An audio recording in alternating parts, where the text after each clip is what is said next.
L'info internationale sur Al24 News, bienvenue.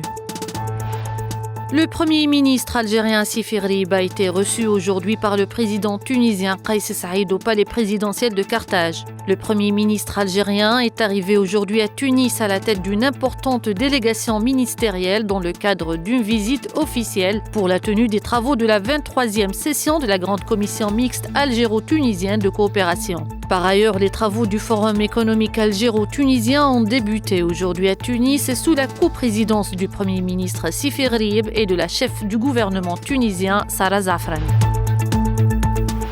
Le ministre d'État, ministre des Affaires étrangères algérien Ahmed Attaf a exprimé la fierté de l'Algérie face à l'élan notable qui caractérise actuellement les relations algéro-tunisiennes. Lors de la réunion du comité de suivi algéro-tunisien qu'il a coprésidé aujourd'hui avec son homologue tunisien, Attaf a souligné que cette dynamique se manifeste dans les domaines politiques, sécuritaires, économiques et humains. Il a salué l'alignement politique existant entre les deux pays, affirmant que leurs positions sont unifiées et que leurs efforts sont complémentaires.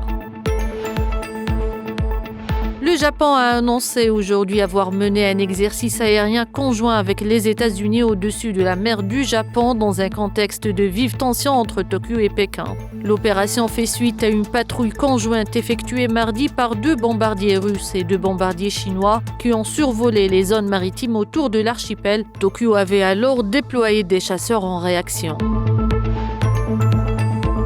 Le ministre russe des Affaires étrangères Sergei Lavrov a déclaré ce jeudi que tous les malentendus avec les États-Unis ont été réglés au sujet de l'Ukraine à la suite de la réunion tenue plus tôt dans le mois entre le président russe Vladimir Poutine et l'envoyé spécial américain Steve Witkoff. Nous arrivons à la fin de cette édition. Merci de l'avoir suivi.